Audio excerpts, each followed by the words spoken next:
First You Think is a not-for-profit ministry of the First Unitarian Church of Des Moines. Support us at ucdsm.org today.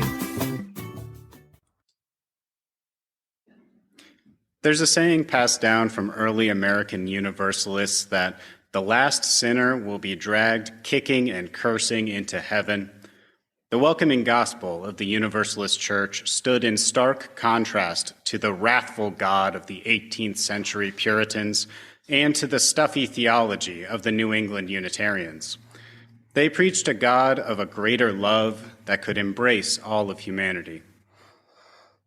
There's a commonality between this view of heaven and a strictly atheistic one. If you believe that salvation is universal, there isn't any reason to spend your life worrying about it. If heaven does not exist, then it also is not really your problem. In both cases, we are left with this one life. And what should we do in this wild and precious world we get to visit but once? In an essay on poetry and prayer, Mary Karr describes how she began attending church because her son wanted to go and see if God was there. 2 years ago, I started looking for a church for a similar reason. I had quit drinking about 6 months prior and was coming out of the haze of early sobriety. I was looking for a connection to something greater than myself. I thought perhaps God was the answer. I didn't know exactly where to find God, but I had an idea of where to start looking. So I started Googling for gay-friendly churches in Des Moines. I met and visited with some lovely and progressive Christians, and I could feel some kind of a spiritual resonance there. It was a new and exciting feeling for me. However, after a few visits, I realized this was a book club with only one book to read.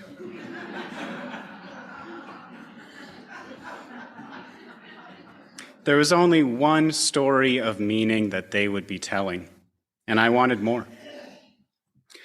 I remember hearing about First Unitarian when I was a child. My parents had attended from time to time and spoke highly of this congregation. I remember hearing about the multicultural haven of diverse thought and excellent potluck food. I remember my dad would describe the governing theology as, I'm okay, you're okay, God's okay, or not. And so I came to find God, or not. What I found in Unitarian Universalism was a language for and a method of engaging with spirituality, which has helped me understand my own faith.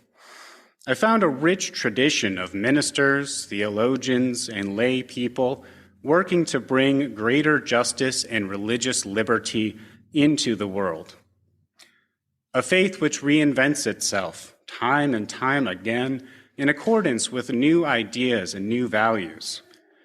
A church which seeks to build a beloved community of people who want to improve this world that we're born into. What I'd like to talk about today are the values of our liberal religious heritage and what we can learn from them. Our spiritual ancestors had a bold vision which rejected the traditional teachings on sin and damnation which had governed Christianity for centuries. They insisted that God is bigger than our human prejudices and errors. I see these same values emerging in our church and our movement today. I see them in the proposed changes to Article 2 of the UUA bylaws, where they say we must replace systems of power and oppression with ever-widening circles of solidarity and mutual respect. It follows another traditional Universalist precept, no souls overboard. When we follow this Universalist impulse, we endeavor to bring justice to an unjust world. We try to envision a society which recognizes the dignity and value of every human person. We strive to build the kingdom of God. Because I am the kind of studious Poindexter which this movement attracts, I began studying the history of our religion. I find a great deal of inspiration in the Universalist branch of our family tree. It is a uniquely American faith and was uniquely responsive to the time in which it grew up. By embracing the redemptive story of Christ without reservation or condition, they were able to grow beyond the anxiety of sin and salvation. They were able instead to wonder how to live in this beautiful and broken world. When I speak about the kingdom of God, I am speaking to something that is deeply within this world rather than beyond it. Theism is not necessary to my position, so you may discard that if you prefer. And should you object to the kingdom language, you could instead refer to the commonwealth of God, which is a charming turn of phrase from Universalist theologian Forrest Church. When I refer to the kingdom of God, I am thinking about a process rather than a concrete destination. The process of widening the circle of solidarity to its maximal diameter and making good on our commitments to justice. I can't define what this world will look like. From my position here and now, this future seems impossibly far away. From the Christian perspective, Matthew Fox describes bringing the kingdom of God as a concrete effort to make right, to make just, to mend creation when it becomes broken by injustice and human violence. Our responsibility, he says, is a cosmic one. We are a part of the universe. Now, in a future sermon, I'll be detailing my theory that all progressive religious traditions eventually end up inventing Unitarian Universalism. What I take today from Fox and others is that the role of God in all of this is to call us to something greater than we can envision. The promise of a world that is barely conceivable to us now. When I was deepest in my addiction, the idea of living without alcohol was unimaginable. I was certain that was the only way that I would be able to live and survive in this world. I am blessed to be standing here today, living a life with more love and more joy than I could have ever dreamed of. Whether you call this God, hope, the spirit of love, or just dumb luck, this is the project we are involved in. We are trying to make an impossible world. And I have come to believe that sometimes, if you are very lucky, those impossible things can happen. Unfortunately, this does not mean they will happen without difficulty. I find it useful to think of ourselves as the midwives to the process of birthing this new world.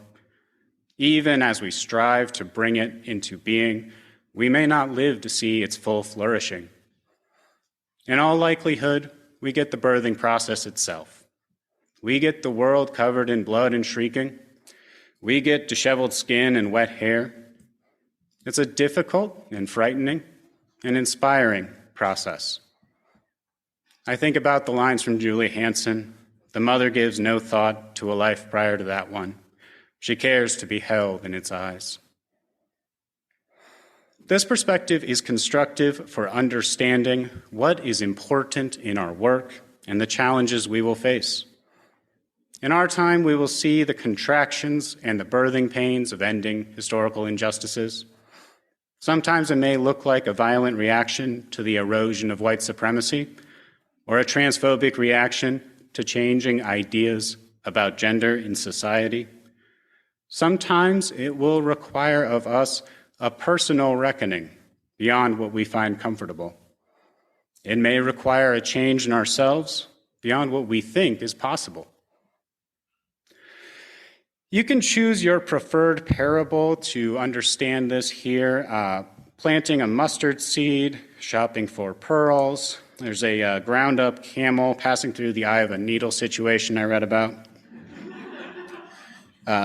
The kingdom of God is not one which fits comfortably into our rational minds. It requires a cosmic perspective and a dynamic one. The new Article 2 language regarding transformation says, openness to change is fundamental to our Unitarian and Universalist heritages, never complete and never perfect. I fear sometimes that our congregations may become so concerned with getting things right at home that we miss this broader vision. Although we have, by and large, abandoned the theological concern for salvation, we may find ourselves bound up in this inward focus. We may find ourselves staring long into our own navels, hoping that the time will eventually be right for something more to happen. We may neglect to connect our inner practice to that greater vision of the world. We risk mistaking our covenantal relationship for a convental one, shut off from the world. The earth, as Fox says, can no longer tolerate the sin of introspective religion. Put another way, I don't think this is a religion you can practice only within the walls of a church building. I believe in the power of this community and this tradition to change the world. I see it in the work we do and in the mission we serve. I find it in the hands and hearts of all who gather here in hope. My faith calls me to believe that we can bring an impossible world into being. Whether you believe that is through the power of God or the power of community, this faith transcends the current order of things. It is greater than that's how it's been and that's how it always will be. This faith, in all its crying and screaming and struggling to be born, is the kingdom of God. Universalism has always been about more than just an afterlife. Over time, it itself came to outgrow the Christianity which it was born out of. We see this in the Universalist symbol with the offset cross and how we today regard it in our own sources of wisdom. The Universalist minister, Dr. Tracy Pullman, gave a sermon in 1946 saying, "Here then is a suggested pattern of the new religion. It is greater than Christianity because it is an evolutionary religion, because it is universal rather than partial, because it is one with the spirit of science and is primarily interested in bringing out that which is godlike in man." When I think about what is godlike in humans, I think of love. I think of interdependence, equity, transformation, pluralism, generosity, and justice. This is a church and a movement which embraces those values. It's a place that I could come to understand myself in relation to God and to the Spirit of life. That Spirit brought me to a place I never thought possible in my life, and I believe it can do the same for this world we share. Thank you.